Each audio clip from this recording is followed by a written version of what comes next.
Hi hello welcome back to my channel. చాలా రోజులైంది కదా వీడియో చేసి. సో టేస్టీగా రసం ఇంట్లో ఎలా ప్రిపేర్ చేసుకోవాలో, అది ఇంగ్రీడియంట్స్తో కరెక్ట్ పర్ఫెక్ట్ కొలతలతో ఎలా అయితే మనం ఆ పౌడర్ని ప్రిపేర్ చేసుకోవాలో తెలుసుకుందాం వీడియోలో. సో ముందుగా అయితే కందిపప్పు ఒక కప్పు తీసుకోండి. మీరు ఏ మెజరింగ్ కప్తో అయితే తీసుకుంటారో అదే క్వాంటిటీతో మిగతావన్నీ సేమ్ కూడా తీసుకోండి. తర్వాత నేను ఉలువలు యాడ్ చేశాను అనమాట. దాంతోపాటు జీలకర్ర కూడా సేమ్ కప్పుతో ఒక్కొక్క కప్పు తీసుకున్నాను. సో ఈ 3 కప్స్కి కాను నేను జీలకర్ర ఒక కప్పు తీసుకున్నాను కదా. సో మిరియాలు వచ్చి సేమ్ క్వాంటిటీ వేయకూడదు, ఘాట్ ఎక్కువ అవుతుంది రసం పొడికి. సో నేను హాఫ్ కప్ అయితే తీసుకున్నాను అనమాట. దీంతోపాటే మెంతులు కూడా ఒక టేబుల్ స్పూన్ యాడ్ చేసుకోండి. అలాగే ఎండుమిర్చి అనమాట. ఎండుమిర్చి కారం ఎక్కువ ఉన్నదైతే ఒక 4 యాడ్ చేసుకోండి, లేదంటే మీరు ఇంకా ఒక 4 కూడా యాడ్ చేసుకోవచ్చు తక్కువ కారం ఉన్నట్టయితే.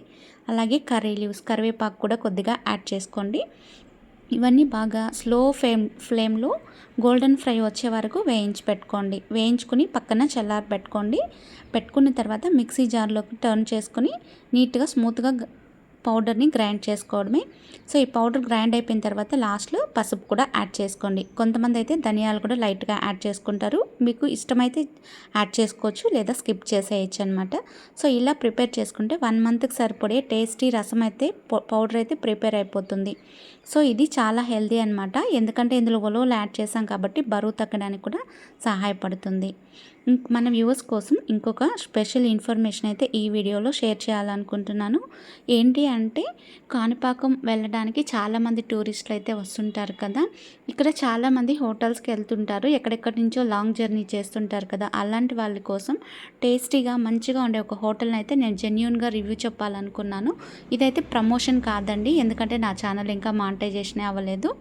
నేను జెన్యూన్గా తిన్నాం కాబట్టి చాలా బాగుంది అనిపించింది. సో చెప్తే ఎవరికైనా యూజ్ అవుతుంది, ఎందుకంటే చాలామంది ప్రతి ఒక్కరు ఒక్కసారైనా టెంపుల్స్కి అయితే విజిట్ చేస్తూ ఉంటారు. కాణిపాకం టెంపుల్ కూడా చిత్తూరులో, ఏపీలో ఒక famous one of the most important temple కాబట్టి. ఇదైతే జేఎంఆర్ పంజాబీ డాబా అనే పేరు అనమాట. ఈ హోటల్ది అయితే చాలా నీట్గా సింపుల్గా, లొకేషన్ అయితే చాలా బాగుంటుంది, క్లైమేట్ అంతా. సో చాలా నీట్నెస్ అయితే మెయింటైన్ చేస్తున్నారు. రేట్స్ అయితే కూడా రీజనబుల్గా ఉన్నాయి. క్వాలిటీ అయితే చాలా బాగుంది, టేస్ట్ కూడా చాలా బాగుందన్నమాట. సరే ఏంటి అసలు ఎవరు లేరు, ఖాళీగా ఉంది హోటల్ అని మీకు డౌట్ రావచ్చు. అంత బాగున్నట్టయితే మరి ఎవరు లేరు కదా అని మీరు అనుకోవచ్చు. టెంపుల్కి వెళ్ళేసి మేము తిరిగి వచ్చేటప్పటికి 11 అయిందండి. సో అది బ్రేక్ఫాస్ట్ టైము కాదు, లంచ్ టైము కాదు, కాబట్టి ఆ టైంలో ఖాళీగా ఉన్నిందనమాట హోటలు. మామూలుగా అయితే చాలా రష్గా ఉంటుంది.